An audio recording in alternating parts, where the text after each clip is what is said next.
formal it needs to be. So remember, the letter's that nice formal option, and the email's less formal. So a good way of thinking about it probably is whether or not you have an ongoing relationship with this person. If you've been dealing with them for a long time, just keep using the type of correspondence you've been using up till then, which will probably be an email if you're sort of talking back and forth a lot. Otherwise, a letter to begin correspondence is a good move. If it's something really urgent, then you send an email. Okay? Emails are faster than letters, and it gets responses faster. Okay? So those things are quite important. They can all be used as records. So again, if you're trying to record something very formally, then a letter is a better option for you than a memo, because they're just kind of short and informal. They can all be used to record information. Letters are the most formal option. None of them are two-way communication, so they're all just you sending out information. But an email is probably the easiest one for back and forth communication. So if you want them to answer and you anticipate going back and forth a lot, then maybe an email instead of a letter would be useful. And we talked about the fact that you can send attachments with all of them. Okay, so when you're trying to decide in your test today and in real life what you want to send, you want to think about, is it inside my organisation or outside my organisation? How urgent is it, and how formal should it be?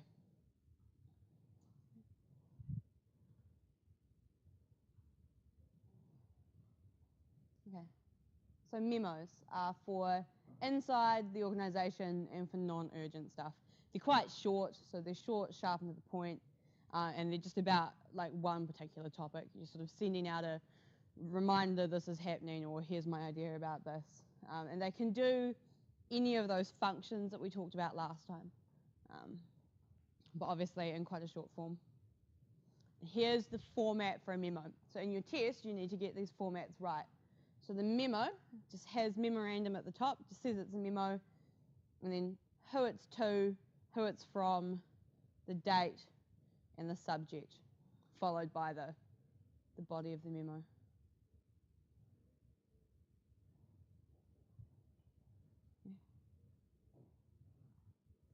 So not too complicated, but you do need to have all that information there, just basically so that people know where it's come from and who it's meant for. Okay. Letters have that slightly more complicated format, but the rule is basically your details, the date, their details. Okay, so remember we talked about the fact that you want your details to be accurate enough that somebody could send a letter back to specifically you, rather than just back to Sam at your company. Okay, so and in that way the company has to kind of work out who it is and send it to the right person.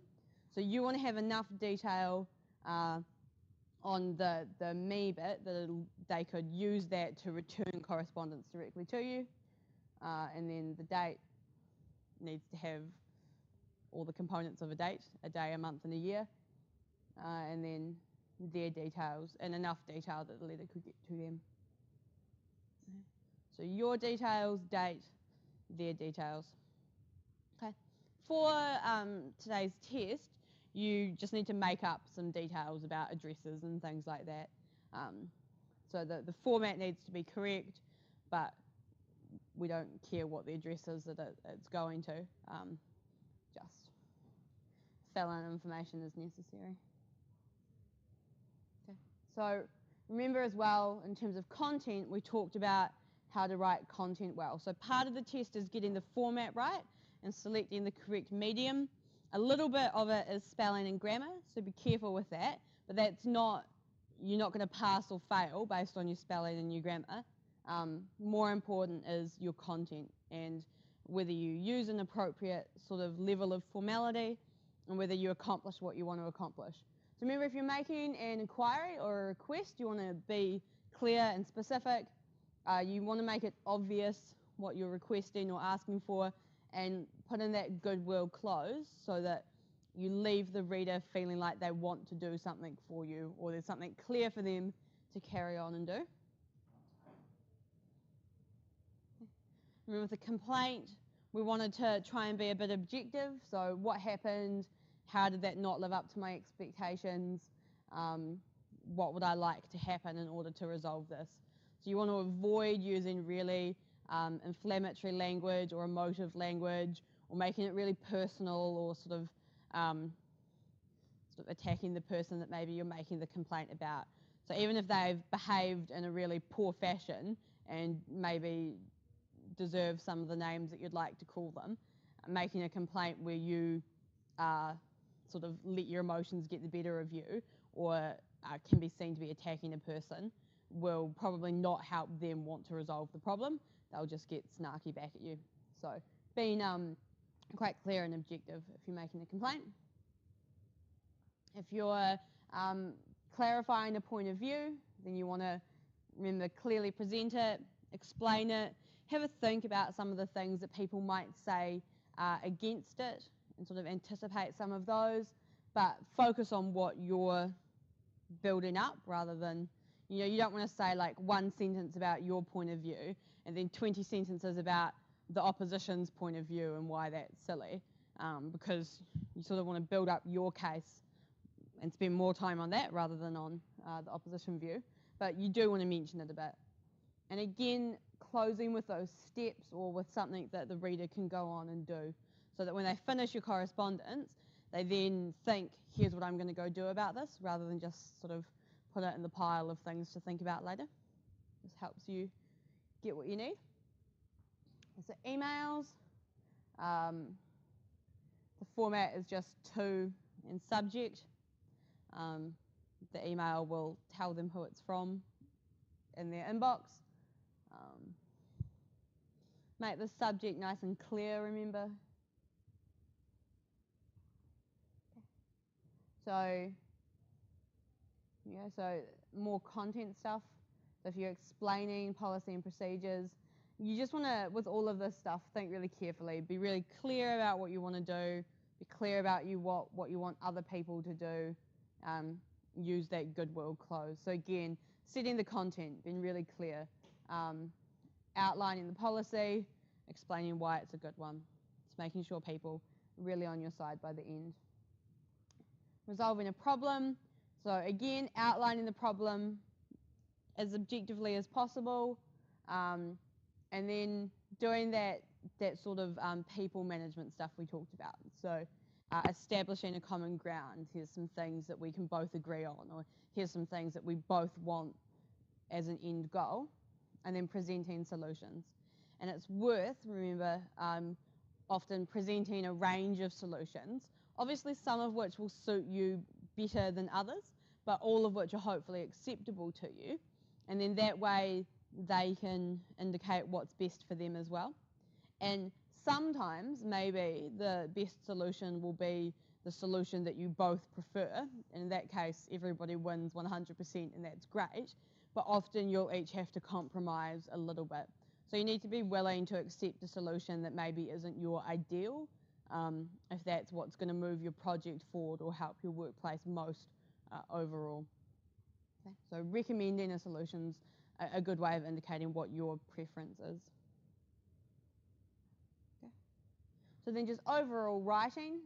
So when you're thinking about your style, make sure that you write in a logical order. Use paragraphs if you need to. Address your correspondence really clearly and make it really clear right at the start why you're writing this letter or memo or email, so that your reader knows sort of what information they need to be looking for as they go through. Explain yourself well, and then at the end restate anything that needs sort of summarising or drawing back to attention, and then use that goodwill sign off. I hope to hear from you soon. I'm looking forward to working with you. I'm looking forward to hearing from you. Just sort of some sort of motivating thing. And then you want to finish it usually with a yours sincerely or a regards and a signature. Okay. And then netiquette. For you guys, a lot of netiquette will be relatively common sense because you've grown up using the internet and using computers and are quite comfortable with that. So it's worth thinking about how you separate your private online life and your workplace online life. So things like Facebook might be acceptable at some workplaces and not at others, or the amount of information that you sort of email around to friends and things might be different depending on where you're working. So talking to companies about netiquette policies is going to be a really good idea. But broadly, you want to use your workplace computers and internet really responsibly. So don't do illegal things. Don't forward inappropriate material. And it's probably better to err on the side of caution because you don't know necessarily what will offend other people. Private matters on private computers.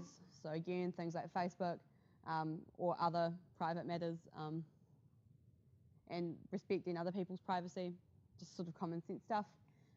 It's useful when you're sending emails to list attachments. So I've attached X, Y, Z, rather than people having to sort of open every document to work out what's there. To watch attachment sizes and what program they're published in. So again, if you're working with a really new version of Office, it's worth saving it as either a PDF or sort of like backer version so that other people can definitely access it. And don't have caps lock on all the time because it's not necessary. Yeah, so netiquette stuff for you guys will be largely common sense, but it's worth thinking about and being deliberate about so that you don't accidentally run amok in the workplace.